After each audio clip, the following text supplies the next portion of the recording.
It's our reflection episode. On tonight's show, we will look back at some of the strategies that worked and some that didn't in the 2022 season. And more importantly, what we should do different next year. Plus, we'll have our usual waiver wire, pitcher preview, and injury update segments.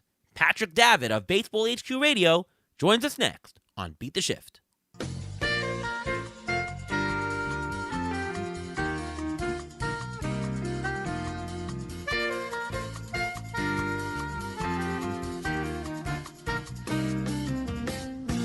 Welcome to another episode of the Beat the Shift podcast presented by Fangraphs. I am your host, Ariel Cohen, and with me as always is Ruvain Guy. How are you, Ruvain? I'm doing great. How are you doing today? I'm doing pretty good. Back from vacation. How was yours, Ruvain?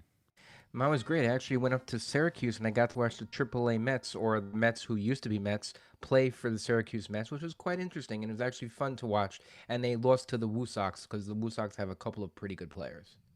Nice. I was up in New Hampshire in the White Mountains, just some time off, did some caves, did some hiking. There's actually the world's largest, or at least North America's largest arcade there. They've got like this whole floor of an arcade museum of all the old arcade games in the 70s, 80s, 90s.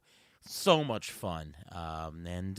Yeah, outdoors, indoors. It was just a great, nice break, and back refreshed, back for September. Awesome. Did they have Spy Hunter? Because that's my favorite arcade game.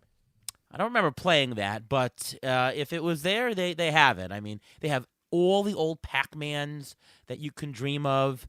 But my kid and I actually spent a lot of time playing this game Off-Road that I grew up playing, and he loves it too.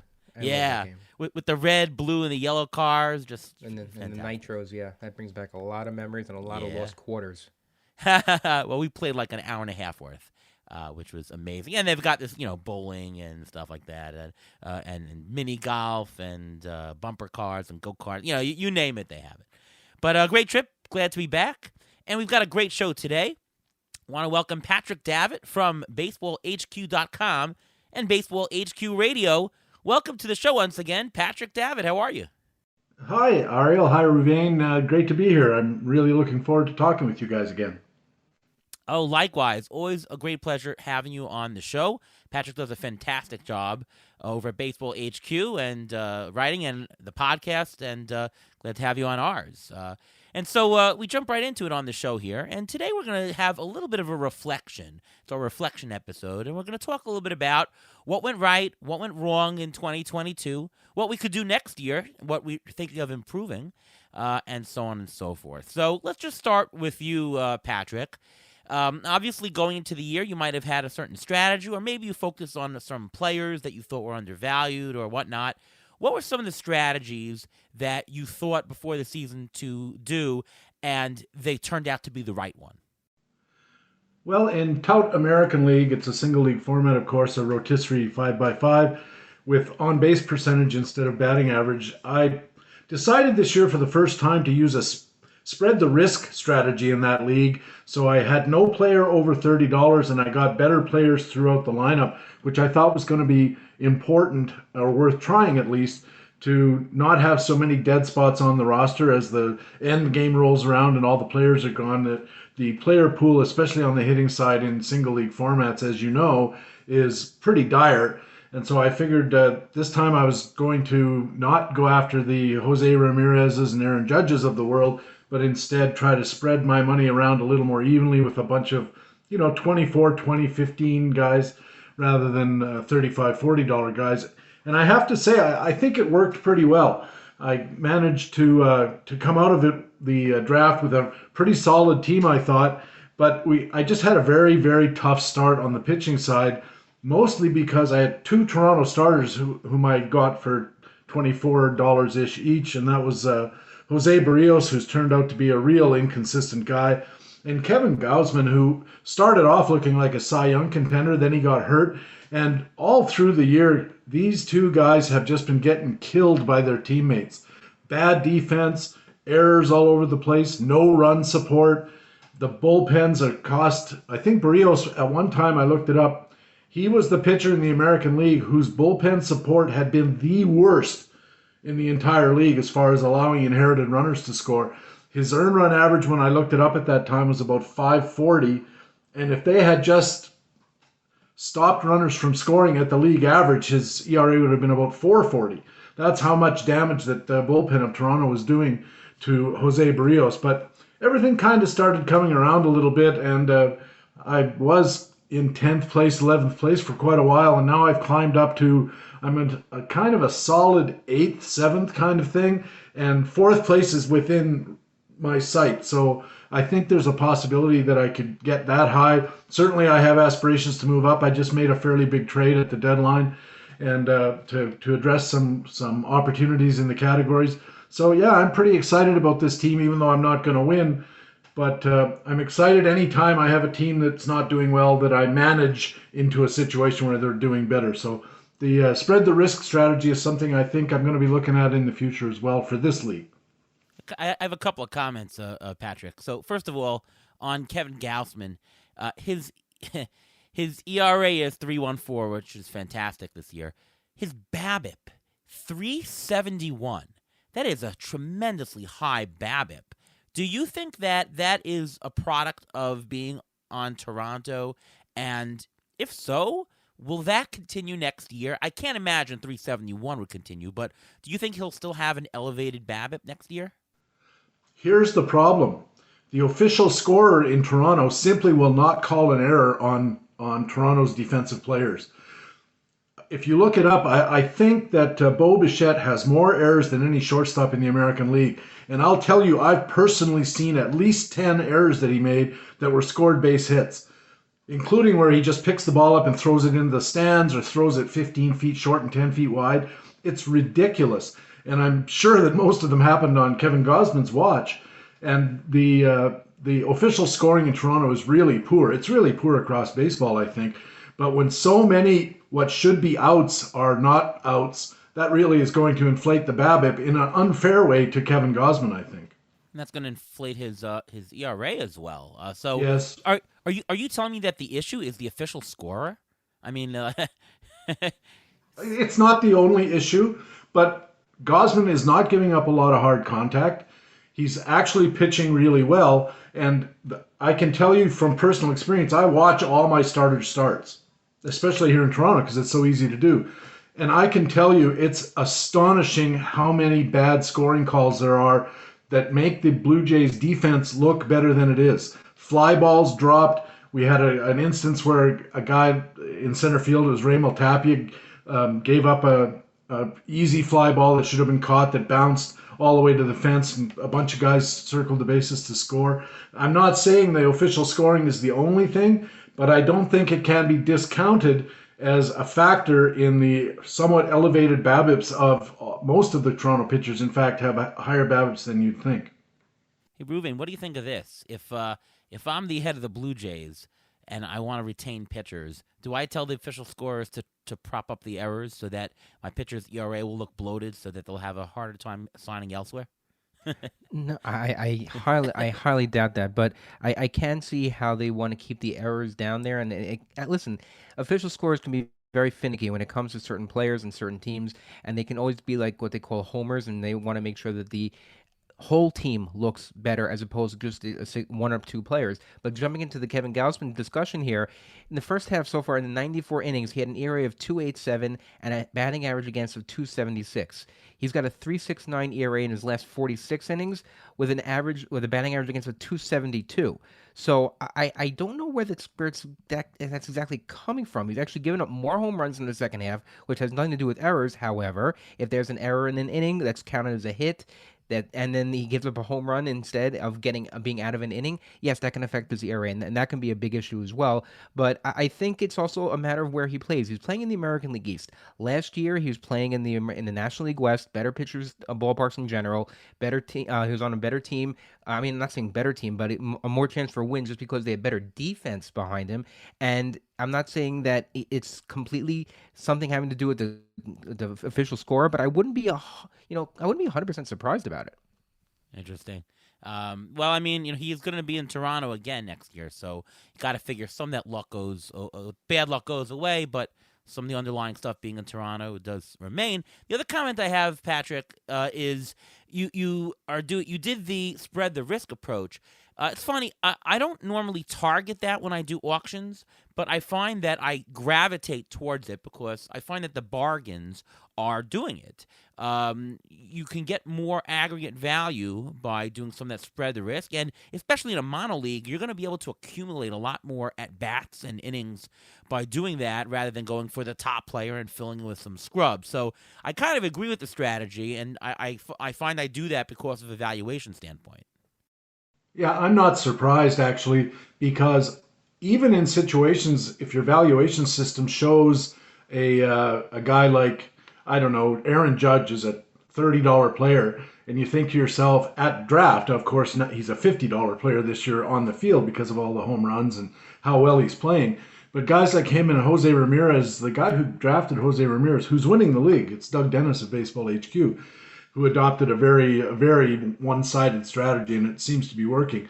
But if you think Jose Ramirez is worth $39 and the price settles at 40, I think you're still painting yourself into a bit of a corner, because as you get down the list, there's not enough good players left for you to fill in all around the edges, with everybody else still holding their full, allotment of money, and you're $40 short after one player. I think it affects maybe not just the valuations, or maybe not the valuations at all, but it certainly affects your psychology when you're looking at the next player. And do I want to get for $40, for $41, this is how I put it to myself. For $41, do I want Jose Ramirez plus a $1 scrub? Or do I want a $21 player and a $20 player? And in 15-team mixed, I don't think that question is so bad because the replacement value is a little higher. But in mono leagues, that $1 player is simply not going to get enough plate appearances for him to be able to accumulate counting stats. And I think that's where the 40 plus 1 fails as a strategy. And that's why I decided this year to abandon it. And I think I'm going to abandon it in the future as well, in this league format. Yeah, you raise the point, especially in a mono league, that you have to make sure you don't really end up with the $1 bids at the end. Doesn't mean that the 40, I mean, you couldn't buy a $40 player and not end up with $1 bids. You just can't buy two of them. So you do have to watch your spending. But, I'm a big proponent of the market premium argument that says that, listen, if I'd rather pay $1 extra for a $40 player than overspend by $3 for a $30 player, right? You're losing value that way, and I'd rather be +1 than +3. It's a relative market discount to do that. And hey, listen, if it happens at the $40 level, take it. You're going to bank something, and you won't run out of money, which is another issue at the bottom where you have to overspend. So either way, all right, Ruvain, how about you? What was the strategy you employed that you think was successful this year? I think there were two things that I did that really helped me be successful this year. First thing is not pay very high up on draft capital for stolen bases. The top stolen base guys, Starling Marte, Whit Merrifield, Jazz Chisholm, Adalberto Mondesi, all those guys were pushed up their value because of stolen bases in the preseason and for their possible potential. So I just didn't feel comfortable doing that, because every year there's always somebody who jumps out of nowhere. You have that John Birdie that you can pick up on the waiver wires that can just carry you for the rest of the season. So I tried to stay away from that, and it actually worked out, because those players who other players bid a lot more money and a lot more draft capital on, they just didn't really pan out, and they didn't get the stolen bases that they wanted to, and they ended up chasing stolen bases anyway.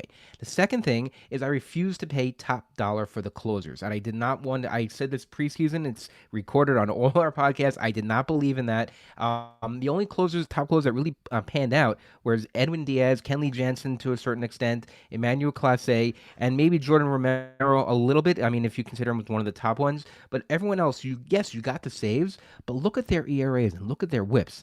Usually when you have a top closer, you expect saves, good ERA, and good whip. But if you have Josh Hader and you get yourself 30 saves and an ERA that's right now at 6, I mean, what are you doing with that? It's kind of counterproductive, because I'd rather have a later guy who's not going to get as many saves as those top guys, but has an average ERA. Let's say 3.5. That the guy's going to be 3.5 or 4 or something like that. And I'm safer with that, because all these top guys seem to have blown up this year. What am I going to do next year about it?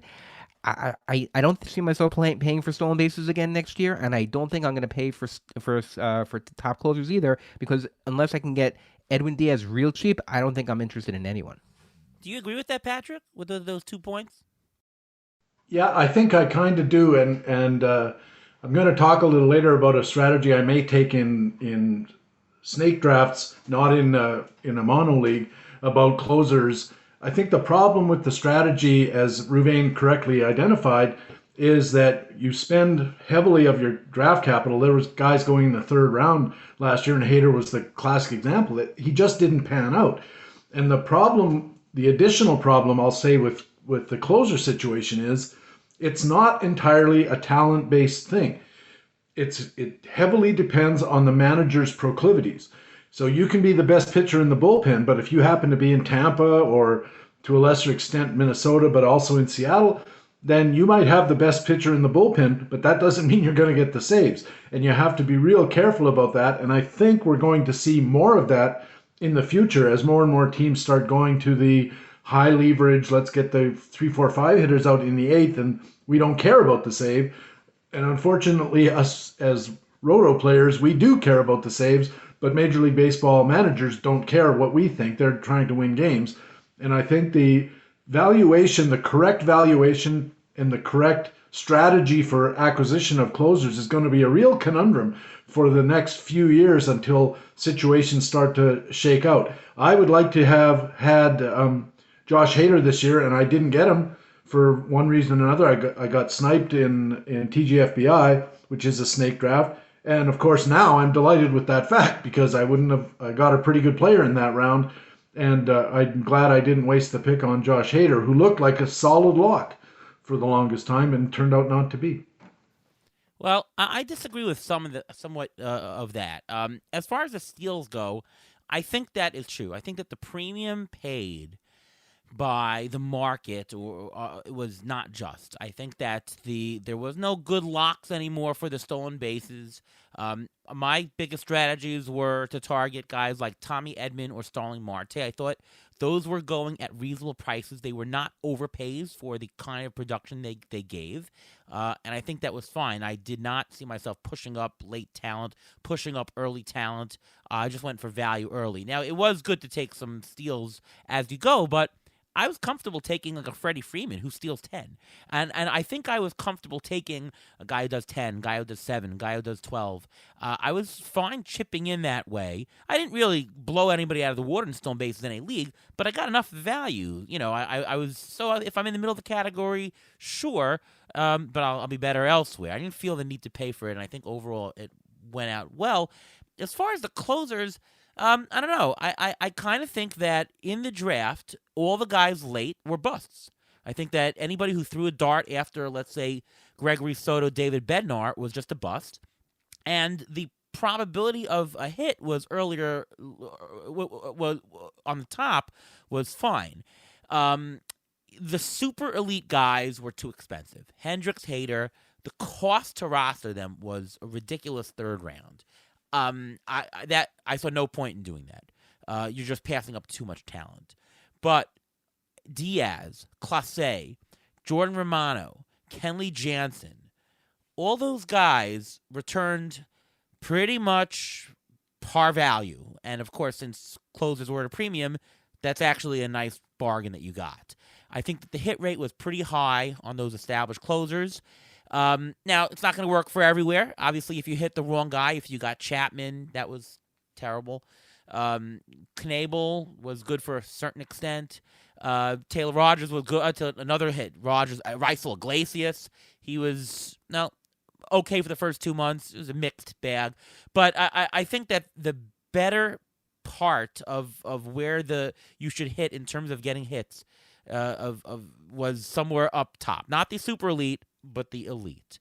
I disagree. And I think that's only going to be even worse next year because the committees are not going away. They're here to stay. So people who have great roles, people who strike out a lot, they're worth the money. Would I pay a super elite price for Edwin Diaz next year? Probably not. It's going to be sky high.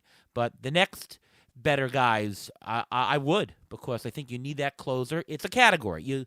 It's one category. It's not like you're paying for a weak position. You actually do need the saves if you want to compete in Roto, mostly.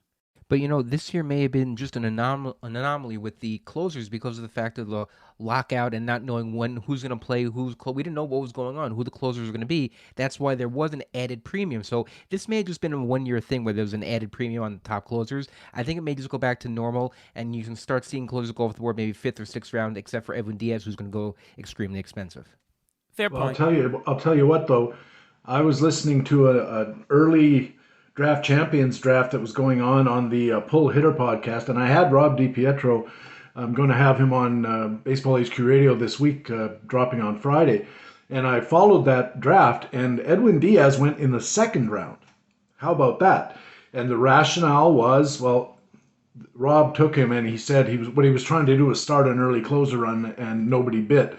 But he said he was still happy to have what he thinks is the one sure thing closer in all of baseball. And we can argue that there's no such thing as a sure thing in any part of baseball, but particularly, as we've noted, in the closer market.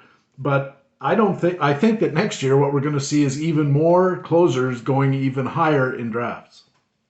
The elite closers.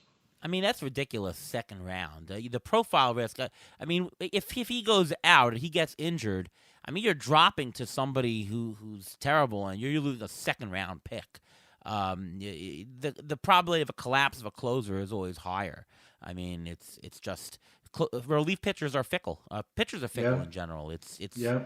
I cannot see that argument. In terms of strategies, my general strategy, as always, is to stick to the value. And every year, you take a look at what the market's doing, you take a look at what your values are, and you try to find the hot spots of where to go. And I found hot spots high and low. Aaron Judge, to me, was very reasonably priced, and I have a lot of shares of him. Mookie Betts, I think, Ruvain, one of our strategies was let's get Betts or Judge. That worked out. The stolen base guys, Marte, Edman, that worked out. We had hot spots lower, Blackman, Ian Happ. We said all of these on the show, by the way. Those worked out. The pitching, not as much for me. The pitching, well, we'll talk a little bit about what went wrong. But I do think, though, that the biggest strategy that I employed more this year was risk. And I made a point to stay away from risk at the top. I made a point to get low-risk guys. Aaron Judge came up as one of the lowest interskew players. His homer total, every projection system projected the same amount. I mean, it was no question that he had the skill. And there's no question he's going to get the playing time. He's just very stable. And obviously that was correct. That was one of the big things I had. Any comments? I think everything that you say makes an awful lot of sense, and I really have always believed in the core idea that you have to find value where you can get it. I'm old enough to remember there was a guy called Robert Stahl who put out a system, and there was a guy called Steve Mann, and these were pre-internet, so these were books that you bought off the bookshelves, the bookstore shelves, and they all said the same thing. The only way to win this is to pay $27 for $28 players. Or $14 for $15 players. They were all very certain of that. And then the question is, since we all know that, then the scenario, I think, shifts to the draft table itself. And how are you managing your money, and what are you doing regarding what other people are doing, zigging when they're zagging, or are you following along? All of those kind of things are, I think, going to be increasingly important. And I think it's an area where might be the next big fantasy baseball industry trend is more analysts trying to figure out the game theory of it, the way that they have done in poker. So, because so many guys playing poker understand the odds, so the only way to win is to master the psychology of the game and the understanding of money management. Yeah, it's about the valuation, and it's about managing the risk, because like the stock market, there's risk for players. You want to get the highest return per risk. Also, the big proponent of getting the guys who do a little bit of everything. Mark Canna. Yep. Mark Canna is, who the heck's, I really want Mark Canna. He's a $10 player in a 15-team league. I mean, he's going to get you a little bit of the homers, a little bit of the steals, a little bit of everything. The little bit of the everything players give you value. Now, he's not going to earn $30 ever, but I paid $2 for Mark Canna, and I'm getting $10 of value. That's $8 surplus. Luis Arias, I got with one of my last picks. He's a $15 player. the accumulation of those guys at the bottom really work. And again, as you say, with the spread the risk, you're not going to find the dollar players getting it. You're going to find the $3 and $4 players earning 7, 8, 9, and 10. Yep, that's where you bulk exactly up. right. Yeah. Yep. I think that's exactly right. The one guy I got at a sort of a significant value in my AL league was Cedric Mullins, who fell to me at $25, I think, and he was coming off a $42 season. And everybody at the table seemed to be thinking, and actually some of them were saying out loud, he can't repeat a $42 season. And I thought, if I pay 26 for him, he doesn't have to repeat a $42 season. He just has to be better than 26. And by Baseball HQ valuations, he's just over $30 in value because of the 29 bags and decent on-base percentage. It's an on-base percentage league. I think that those are the kind of guys in that price range that can really make a lot of difference when you're putting together your team.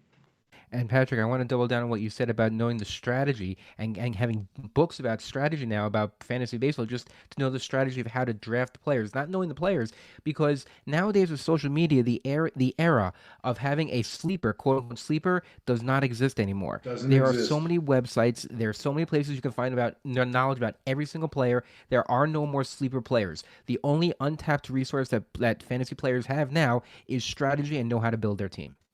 Yeah. Yep. I'll also add in another component is that, if you say, well, sure, okay, great. So you got a $3 player and you get $8, great. So it's a $5 profit. So what? You still need to get that guy who's going to be a $10 player and earn 40. And my answer to that is, you're right. In order to win it, you have to have a little bit of luck. You have to have few injuries. That's a big thing these days. The luck that you need is more. But I want to be able to hit and get that $30 excess by a $10 player jumping to 40, but you want to have enough of a base of aggregate value so that when you are lucky and get that, you win. I remember that when I used to play the NCAA tournament, every of the bracket tournament, you go in your office and everyone's, I think this team's gonna win this. I think this game, I'm picking the 15 seed here. They're picking the upsets, and I won my bracket tournament in my office 3 times in a span of 7 years. How did I do that? I actually picked every single favorite in every single game, but I picked the Final Four. And you get the more points for the Final Four. And I figure as long as you get the Final Four correct, you just have to have enough points earlier on to be ahead. And that's exactly correct. I had more points than anybody else originally because I just picked favorites. And then, I happened to get the Final Four, and that jumped ahead. Same thing here. So getting you want to get more players right. It's more important to get more players right than to get a big player right. The frequency is more important than the magnitude of success, because when you get lucky and you get that's when you jump up. And by the way, it also saves you in the bottom. If you don't really get that superstar, you can have a third place finish and cash out. It's always better to do this. Let's move on to strategies that we employed that went poorly this year. Patrick, what's something that you did that just didn't work for you? I don't mean to sound like I'm bragging, but I thought my strategy worked flawlessly in every league that I was in. I mean, what I wanted to do, I did, and it worked out really well for me. And I've just really, honestly, I've had some bad luck with injuries. Otherwise, I would be really competitive in the 2 leagues that I ran.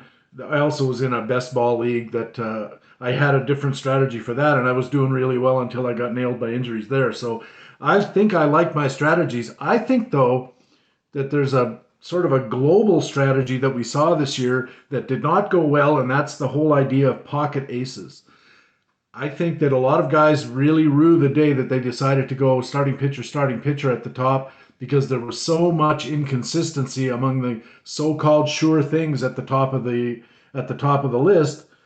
Shane Bieber. Lots of guys went Shane Bieber in the second round. Lots of guys went with various other pitchers that they missed time because of injury. They missed time because of just poor performance. They don't pitch well. Lucas Giolito was a second or third round pick. Lucas Giolito has been bad this year. And I know hitters are also bad, but I think they're more reliable.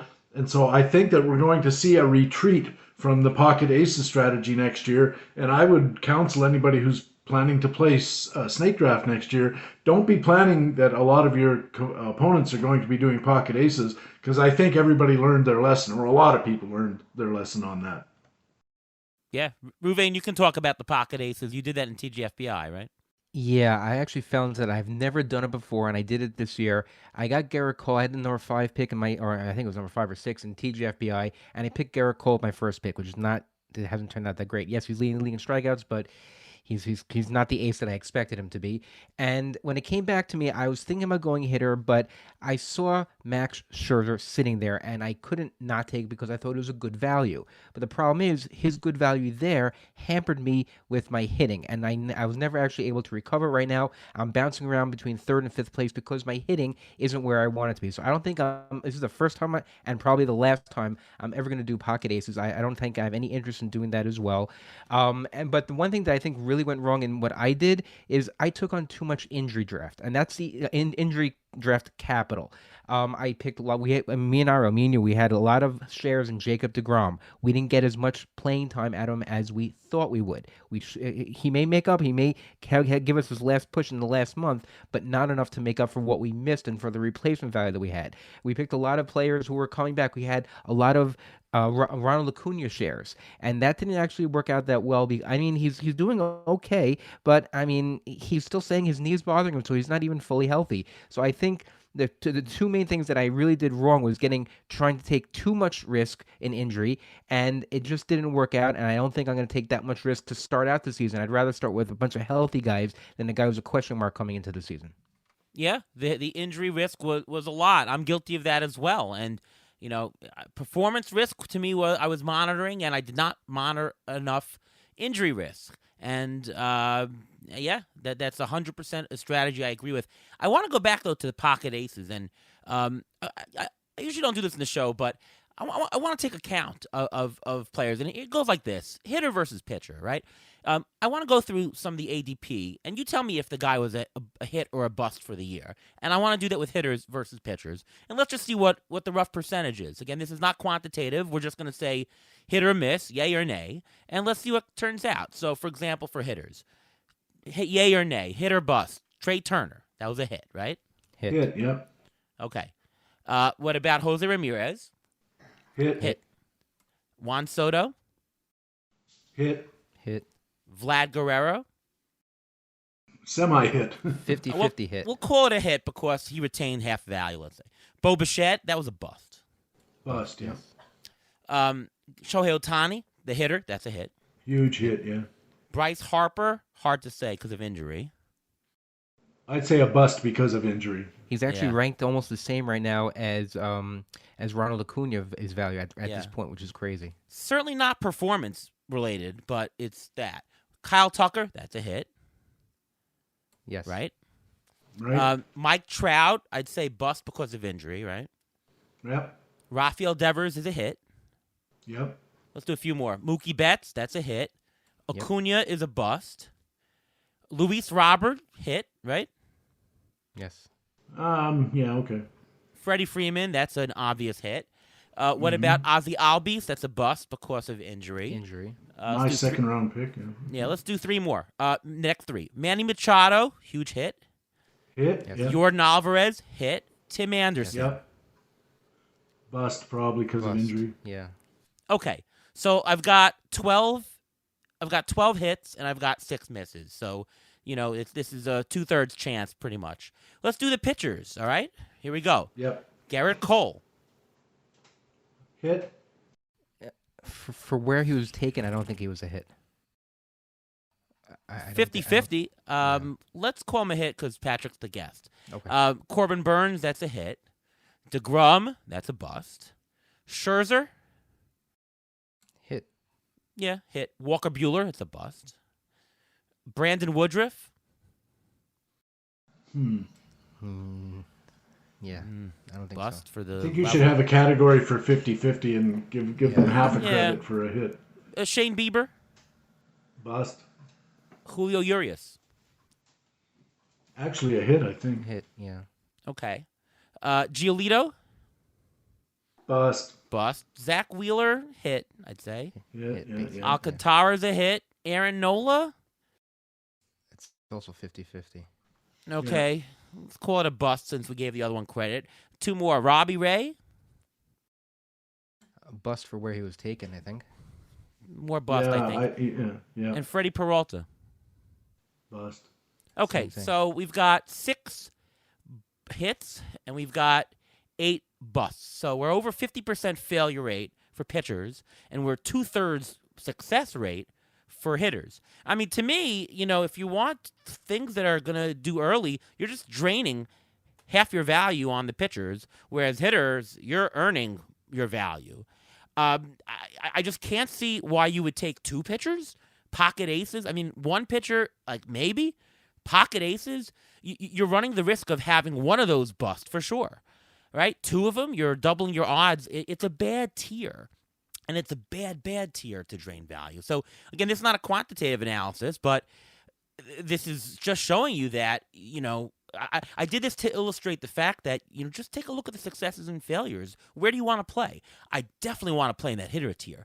Those are such good hits, and they hit for tremendous value.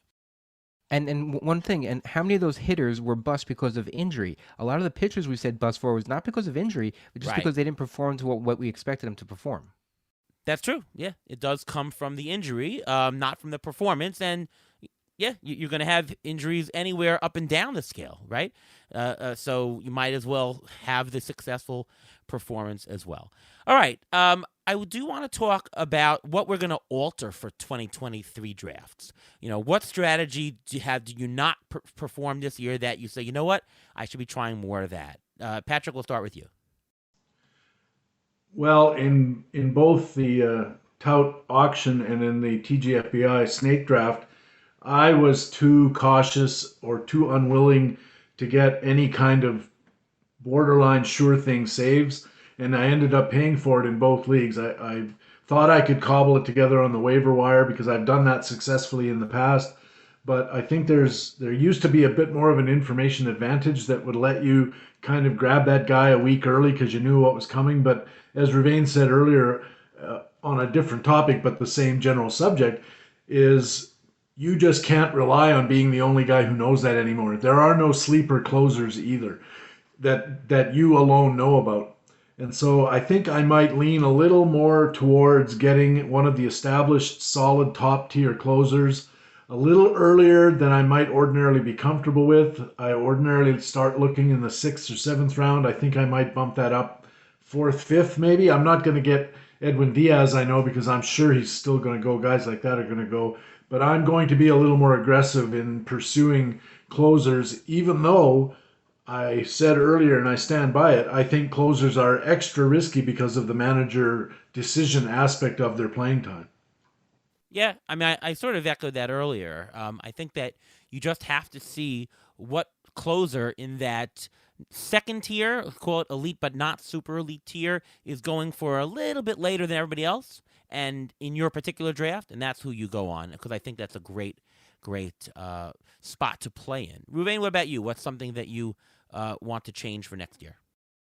I think I may go with a little bit more stars and scrubs in a 15-team type setting just because of the fact that I think it plays out a little bit better. If you have a deep knowledge of the player pool, I think you can manage a stars and scrub team a little bit easier in a 15-team league than in a smaller league like a 10-team or 12-team. So I think that's one thing I may change, along with trying to avoid a lot of the injured players. I think it all depends on what the player pool is, but sure, and I wouldn't reserve myself to doing that. I would just say, let's see where the value is. What I'm going to change this year, I think that I was very sloppy on the waiver wire this year. I went maybe the extra, not just dollar, but I went a lot over to get players, and they turned out to be bust really, really quickly. So I know in labor, we spent at least $6 or $8 on 2 different players, and I ended up dropping them in 2 weeks. Because they just lost playing time or whatever. You figure you want to get the next hot thing, and it just didn't pan out, and that was definitely a problem. Also picked up and didn't give it enough time. So I know we picked up like Lars Nootbaar, and maybe it was a space issue in the team or whatever. Dropped them too quick after we have the right pickup, but just didn't have enough faith and that kind of thing. I find that the lower bids generally generate more return on investment and holding. You spend money and you want to hold a little bit more and see what's doing. So I plan to be a little bit better on the waiver wire. It was a little bit sloppy, and I got to tell you, it's a saturated market, as we said earlier. To get the information, you've got to be even super sharper than you were. What worked 10 years ago, people are quicker these days. So you've got to be lightning quick, Yeah, that's exactly right. Yeah, and unfortunately, back in the day, we used to have the opportunity to kind of mull things over, and a guy would get called up, and you'd say, I'm going to watch this guy for a week, see if he's getting some playing time, see if he seems to be comfortable at the major league level. Not anymore. If you don't get in on the first week that guy's in the league, you're not going to get him, and that's that. Yeah, absolutely. All right, so the next topic I want to talk about in strategy, and really important to discuss strategy, is how do you make pitching decisions down the stretch? And, when I was trying to set the lineup this week in labor with Ruvain, and we have a couple of pitchers. We got Taijuan Walker and Pablo Lopez, and the question is, do we start them? And just to give you the general scenario, but it helps to give the example, like let's say Taijuan Walker has 2 starts in the week playing the Dodgers and Washington. That's one good start, Washington, you think, one difficult start with L.A.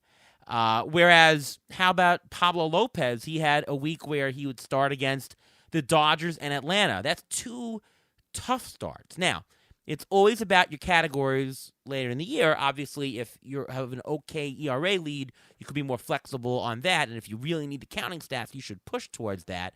But do you have a general idea or a specific idea, Patrick, on how you make decisions when you have pitchers having some poor starts during the week, but they're 2 start? Like, what do you use to say, okay, I'm going to do it? Do you, obviously, if you're in a mono league, you're going to start anybody who has 2 starts. If you have a 15-team league, what do you do? 10-team league, are you starting Pablo Lopez, who has 2 bad starts, even though he's a good pitcher? How do you demarcate? Well, as you said, for me, the entire issue is context. And by the way, in my mono league, I'll sit a guy who's got 2 starts against good teams. If it's one bad, one good, I'll probably start him. But if I've got a pitcher in your scenario where a guy's going up against a Dodgers team and then the Braves, I don't think I'm doing that. I don't think I'm going to take that risk because I can see the pitcher, especially if it's the kind of pitcher who's kind of marginal for you anyways, otherwise you wouldn't even be thinking about it. All of a sudden, my nightmare scenario in these kind of things is I get 2 starts of 3 innings each and 5 earned runs each. And I don't get the benefit of strikeouts. I'm not going to get a win out of the deal, and I get crushed on my ratios, and I just don't want to take that chance under any circumstances. But late in the year, I think the context that really matters the most is whether you're attacking wins and strikeouts or you're defending ERA and WHIP.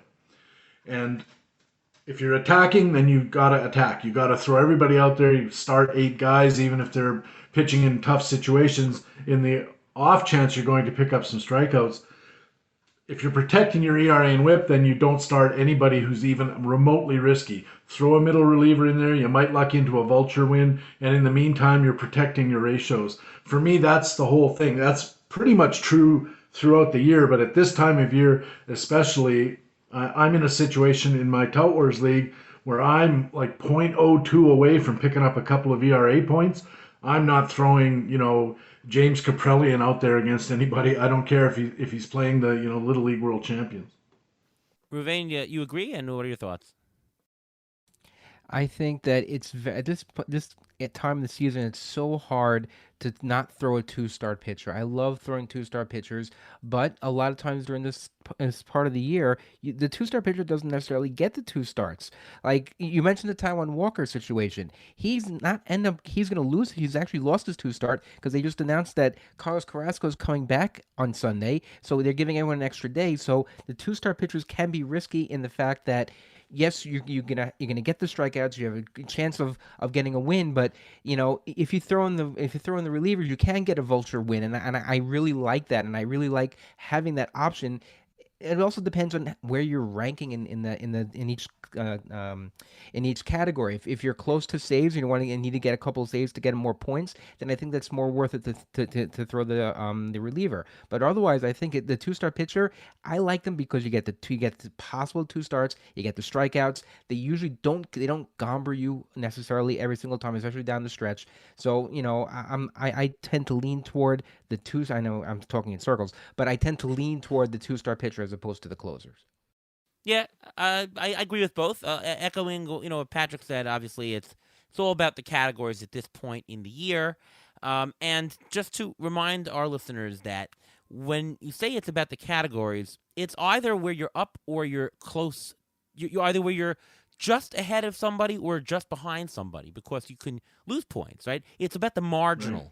It's where the gradients are the largest. So if there are 4 people within very, very close reach, whether you're ahead of the curve or down of the curve, the close gradient categories are the most important. If you can only lose 1 point, if you don't have enough closers or whatever, why are you starting anybody? I mean, we're in a league, Ruben and I, where we've got like a 20 save lead. We're not starting Edwin Diaz. We're not starting Liam Hendricks. There's no point. We don't need the saves at all. There's more uses of our slots. So it really depends on that, and it's the gradient. It's how close they are to each other. But it's hard to give everybody one size fits all thing. But the general thing is, there's always a line of always start pitchers above a certain point. There's always a line of never start pitchers above per format. If you're in a 10-team league, it's going to be a lot higher. It's going to be if it's a 15-team league, you're always going to start pitchers above the first SP 2 or 3. It really depends on the format, but you have your general always start this, your general never start this, and then the line of where you start or not is always bounced around based on the matchup, based on the category need, and so on and so forth. And you have to do that yourself. No one can tell you exactly what to do, but you just have the general principles. And I'll throw one other thing in, just one sec. I'm sorry to interrupt, Ariel, but if you're planning to try to get wins by using relievers, make sure you go to a site that has leverage stats and take a look at the last maybe 2 weeks to 4 weeks of usage, and make sure that you're picking up relievers from the free agent pool who seem to be getting into high leverage situations. If you're picking up a reliever and he's the kind of guy who comes in when the game is out of hand, you're never going to get that vulture win that you want.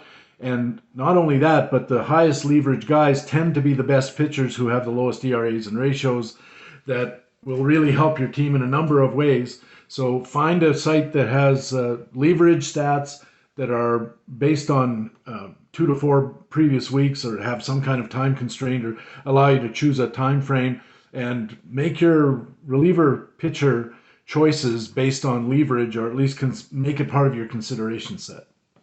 Absolutely. Before we go on with the rest of the show, it's time for the Injury Gurus Trivia of the Week. Now, I actually want to build on what we were just talking about. We're talking about whether we want to start starters or relievers and stuff like that. Last year, there were a total of 835 players on the IL, including COVID. This year, there were 600, and if you take out the people who had COVID, it was a total of 619. This year, taking players who didn't have COVID, do you think that number is up or down from last year? So basically, do you think there are more injuries so far this year, or do you think there are less injuries this year? Patrick?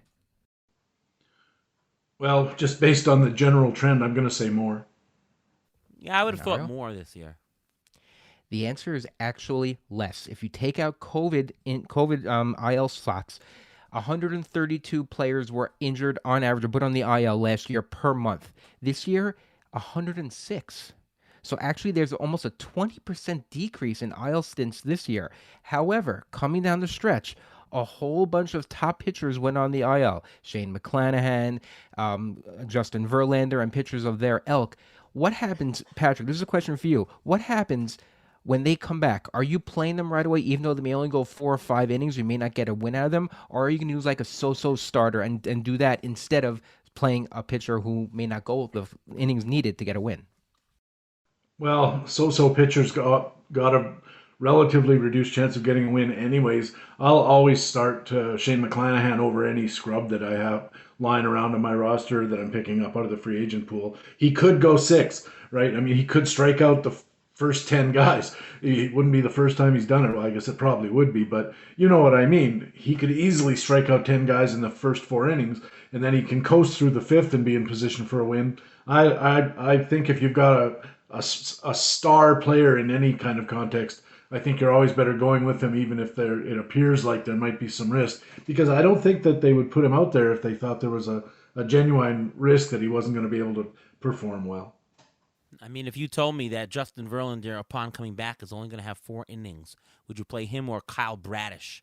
I think I'd still play Verlander, right? Yeah. Knowing that he won't get a win, right? Yeah, I mean, the superstar level you're going to play no matter what when coming back.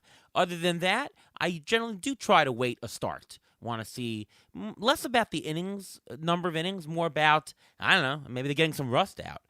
So I would usually wait, but for the superstars, yeah, you're going to play him right away. So let's say, what about a Nestor Cortez? He's supposed to come back next week. Do you put him right into your lineup right away, or do you wait a start? I mean, depends on the format. Most deeper who's formats I'm playing. I believe he's maybe playing. I believe it's Tampa. I think you're playing Tampa. Probably playing. Yeah, I don't know. I'd have to take a close look at the left-hand, right-hand kind of things and those kind of considerations before I threw myself into a decision one way or the other. I mean, he's a good pitcher and it's a great team. A little bit of bullpen consternation going on there, but I'd probably lean towards starting him because Tampa's not a real big offensive powerhouse, but I'd definitely have to take a closer look. I'd lean to starting him, though. Obviously, it depends who else you have on your roster that you would play instead of him. Obviously, it's a big factor. Right. In a shallow league, I probably won't pitch him. I probably have some kind of decent option. In a 15-team league, I'm going to start him, period. All right, let's do some waiver wire picks. Who is somebody, Patrick, who you're interested in picking up for the next week? I've got a couple, and I'll just give you one, and then we can all go through. And if there's time, I'll do my other one. My choice for the waiver wire pickup this week is no, I can't find it here. Corbin Carroll. He got called up. He's a prospect who got called up by Arizona. He played his first game on Monday of this week, so he's probably eligible in most leagues for this weekend's Fab runs. He really shot through the minors in a very rapid time. He was young for every level, and he got into Major League Baseball at age 22, and he's only turned 22 8 days ago. So really, he's a 21-year-old, and he's in the major leagues. That's always a good sign. He's got power. He's I think he's got 28 home runs and 650 plate appearances in the minors, 52 stolen bases in that time with only 7 caught stealings. He's got real terrific plate skills. He's a plus defender in the outfield. I think Corbin Carroll in Arizona is going to get every chance to play. And if he does, I think he could probably give you some good fantasy results. I will say this, in the longer term, you might want to be concerned about a shoulder injury that he had a couple of years ago that cost him a season. And he struggles, he's a left-handed hitter, and he struggles really hard against left-handed pitching. And of course, that'll get worse in the major leagues. So it could mean that there's a platoon, especially in his near future, that's still the good side of the platoon. He's getting the right-handed pitchers, but it might cost him some plate appearance. And he strikes out a lot. He doesn't have a real high swinging strike rate, but nonetheless, he strikes out a lot, 20%, I think, something like that, which is not that bad, but that's in the minor leagues. You can probably bump it up to the high 20s in Major League Baseball at this level because of the better pitching. And I wonder if he might be a little too passive, but if I had the opportunity, I'd certainly be putting in a fairly aggressive bid on Corbin Carroll if I needed an outfielder. Patrick, if you have $250 left in Fab, in a 1,000 Fab league, like, say, the NFBC, how much are you bidding this week? On Carroll? Yeah. Well, of course, a lot depends on, you have to look through everybody else in your league, see what they have, and whether they need outfielders, or whether a Corbin Carroll would be worth it to them. But I think I'd probably be looking at something in the neighborhood of 175 to 200. Moving? I think I'd probably go like 80 or 90. I wouldn't go more than that. I like to have the hammer at the end. I like to have more fab at the end, so I don't think I'd be spending that much. I'd say it depends where I am in the standings. If I'm in last place, I'm bidding $240 on Corbin Carroll. If I'm in first place, I'm probably putting a keep honest 75 to 100 bid. And obviously, if I'm in the middle, somewhere in the middle of that. It really depends on how much you need the guy, I think, right? All right, moving. How about a waiver wire player for you? I got a couple. I'm going to start with Manny Margot.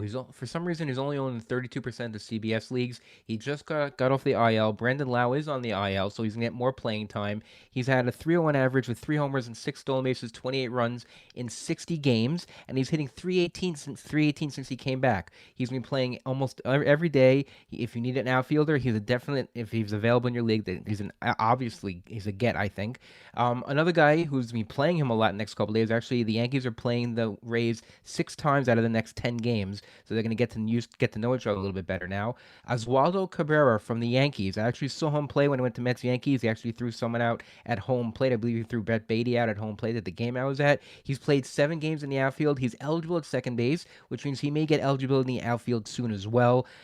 He's batting .320 over the last week, so don't look at that .240 average he has so far this year. And in AAA for this year, he already has 9 homers and 13 stolen bases. He hasn't shown it that much yet in the majors, but that 15-15 possibility is always there for him, and going down the stretch, he's going to get a lot more playing time, even though he's a rookie. And another guy I want to mention is AJ Puck. I mentioned him before, but Zach Johnson is on the IL. Danny Jimenez is on the IL for the A's. AJ Puck is a closer by default. He's only owned in 22% of leagues, and if you need a closer, yes, they're not the best team, but if you do need a save, he's a guy to get. I think if you need a closer, I'd go for Rafael Montero, who's filling in as a closer in Houston right now. Houston is a far better team. I think I'd actually rather have him over Puck if available. Former Met, of course. My guy for this week, Jake McCarthy. On the year, 6 homers, 12 stolen bases, 288 average. That's pretty good. In 212 at-bats. I mean, you have a plus steals guy. He got batting average guy and somebody who's on pace for, 15 to 20 homers or so. Those are good pace numbers. You can do a lot worse than Jake McCarthy, and he's available. By the way, the other prospect up is Gunnar Henderson, who provides some powered speed at third base position. He could be a 25-10 guy in his peak. We're talking like a maybe top 260 player. Definitely somebody. You never know with prospects if they'll hit the ground running, but so far he looks good. And I'll mention 2 other guys, and Patrick, you can throw in other guys as well. Lars Nootbaar, I mentioned him earlier in the show. You should probably try to pick him up now if you can. He's still available in some shallow leagues, so take a look. And Mark Canha, we mentioned him earlier. The guy's available on the waiver wire. He's on fire this month. He's batting like 300 with like 6 homers or so. Mark Canha is looked in the groove. I saw him at a home run live. I went to the Tuesday Met game. I'd pick him up. What about you, Patrick? Anybody else? My second guy was also Gunnar Henderson. The manager in Baltimore has said that he's going to play all around the infield.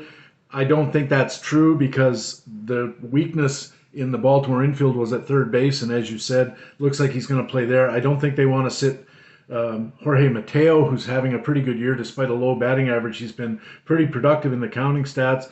And Rougned Odor, also very low batting average, but he's providing a little bit of pop and a lot of spirit out there on the field. So I think Gunnar Henderson, good power speed combination, as you said. Probably not a super asset as far as batting average goes, but he strikes out so much. But I think that this guy's going to be a real good player, and it may start now, it may not. I like Corbin Carroll better than I like Gunnar Henderson for right now, and probably a little bit more for the future, but Gunnar Henderson's definitely a guy to be looking at.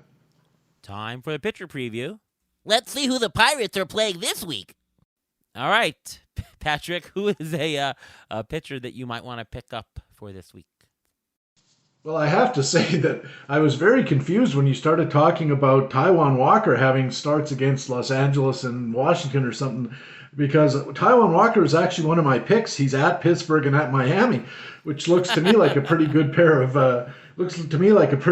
starts. I also like Framber Valdez, 2 home games, Texas and the Angels, a couple of weak hitting teams.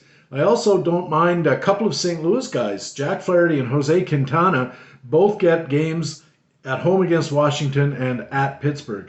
So there's four guys you could look at, all of whom are playing Pittsburgh, which is always a thing that you're trying to target if you're doing this kind of exercise. Well, there you go. That's why the theme music came up. Yeah, The I heard that. That's funny. Yeah. Yeah, we got the drops there. It's the section where we look at pitchers who face the Pirates. There you go.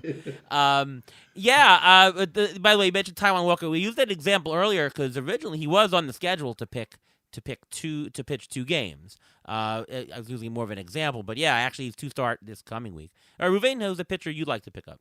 Yeah, I was actually going to mention Jack Flaherty because he is coming back, but just in case, if Dakota Hudson is still available, I can't see the Cardinals actually taking him out of their lineup. He's been pitching very well. He's owned almost 47% of the leagues in CBS, so he's owned a lot. But he was scheduled to have the 2 starts that Jack Flaherty has, but Jack Flaherty never seems to stay healthy for an extended period of time, and Dakota Hudson has been pitching pretty well. They may actually use him to piggyback a little bit to help save Jack Flaherty a little bit, so he doesn't have to go as far. So that's a pitcher you may want to think as a middle relief guy who maybe dropped this week or someone to pick up in the future weeks just to hold on to for the next couple of weeks to throw in there because he may be a vulture for a lot of wins. But the main guy I wanted to mention was Drew Smyly. He's only 1 start this week. It's against the Reds, which means he's probably going to be a 2 start. I think he's pitching Wednesday I think it's Wednesday. He's probably going to be a 2 start the following week. So he's last 4 appearances, 23 and a third innings, 21 strikeouts, 1.16 ERA, and a .94 whip. That is pretty good. And if he's 1 start versus the Reds, which is not a great team, yes, I know Drew Smyly's not a good team either, but the Reds are not that good of a team. And if he's a 2 start and you want to get the 2 start guy, he's only 32% on CBS, and he's a guy to look at.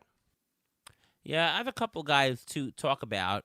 First of all, on the Mets, David Peterson. Now, Carrasco's coming back, so maybe he gets bumped from the rotation, but you think the Mets pitchers are going to stay healthy? I hope they do, but you never know. And David Peterson's pitching lights out.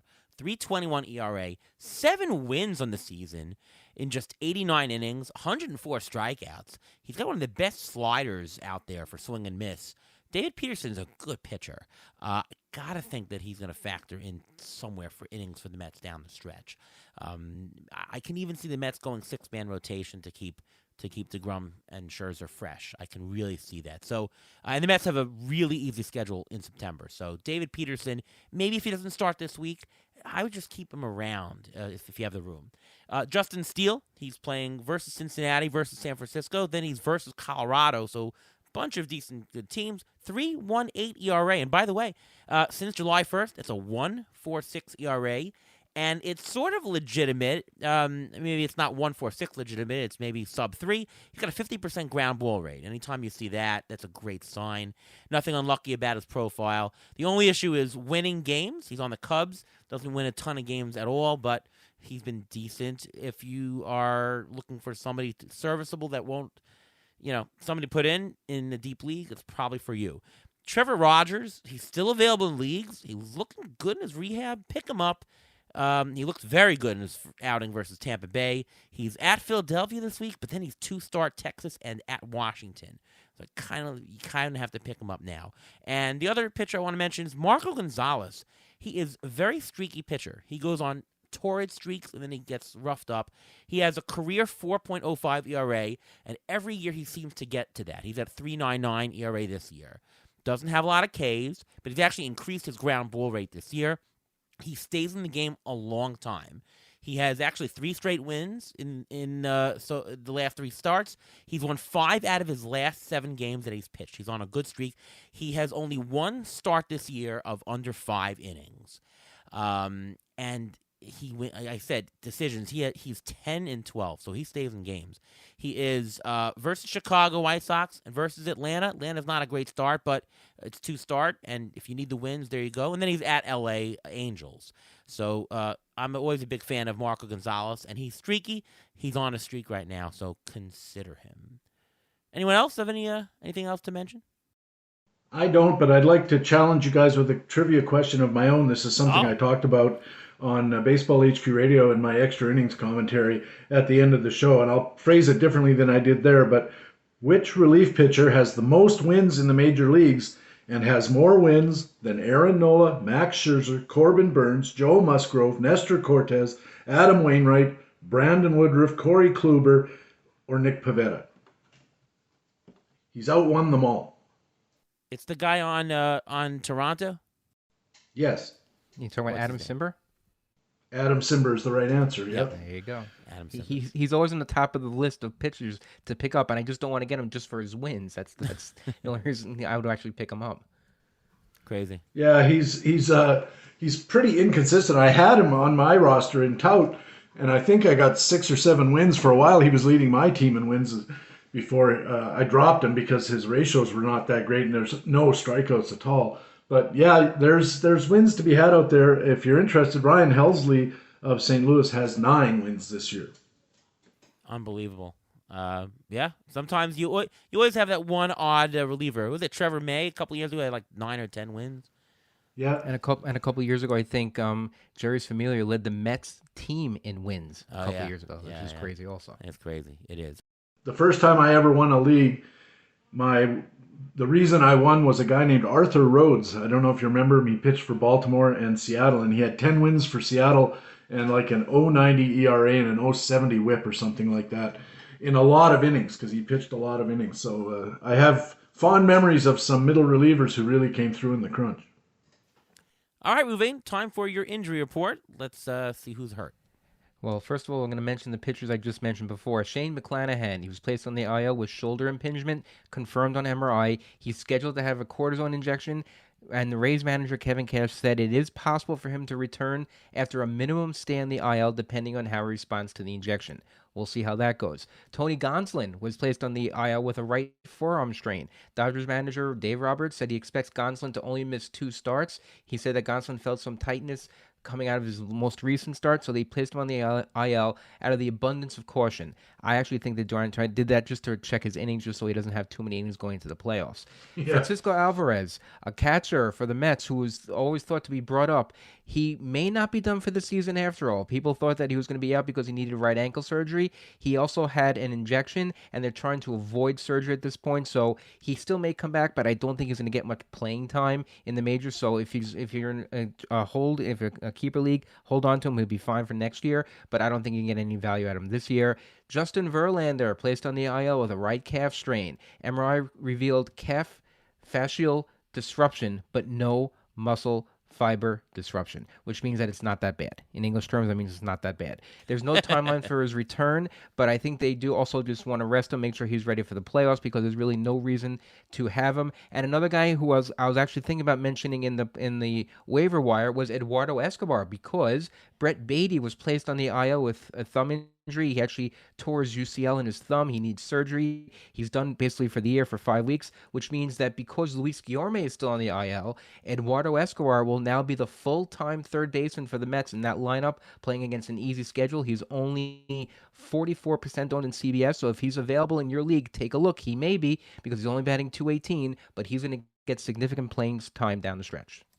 By the way, do you think that it's a good thing for the Mets to have an easy schedule down the stretch in terms of being prepared for the postseason? Like, is it good for the hitters to gain the confidence in the hitting heading into the postseason, or is it better if they play tougher teams so that they get better competition? What do you think?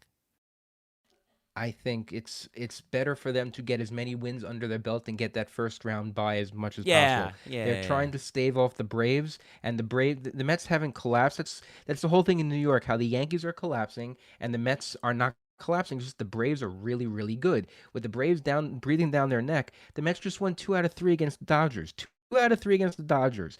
That's a big deal because now they're playing Washington, Pittsburgh, Miami, Oakland. They're playing all the really low-level teams, which is good. Build up their confidence. Get everyone where they should be. They can do the 6-man rotation, which is good for the Mets, but it's bad for fantasy because you're going to lose those 2-start slots for Max Scherzer and pitchers on their roster. But I think it's great for them. I think it'll help build their confidence, get them to where they need to be, and which is getting that first-round bye.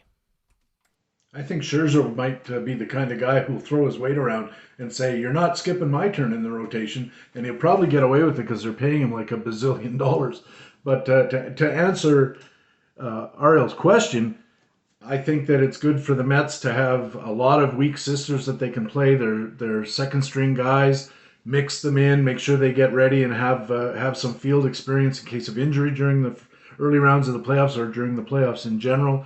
I think this whole schedule thing is working out really, really well for the Mets for a lot of different reasons. I think they're going to go into the playoffs in a very good frame of mind and probably on a pretty nice winning streak, or not a consecutive game winning streak, but they'll have a lot of wins under their belt as they head in, and confidence, it matters.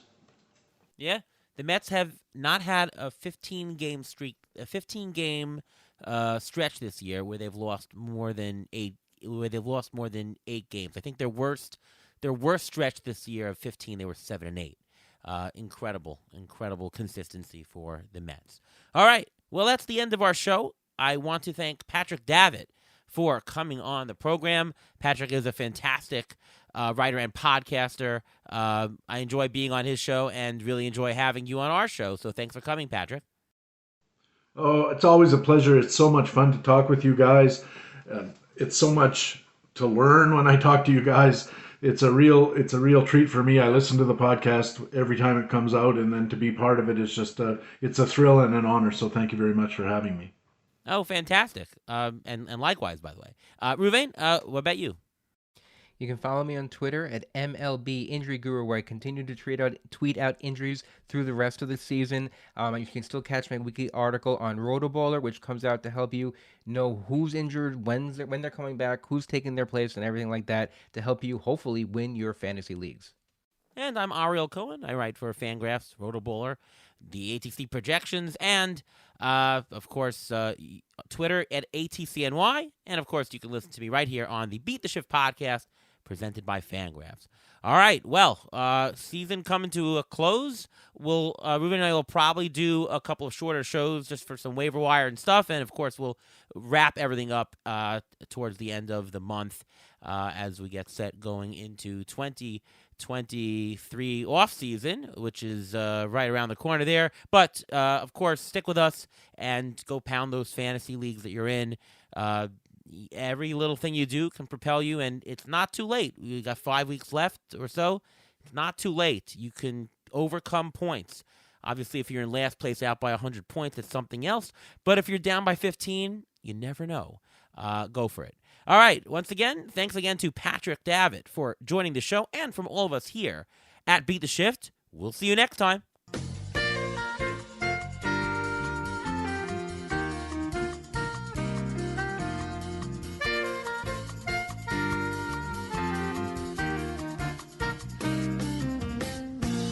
Thanks for listening to the Beat the Shift podcast presented by Fangraphs.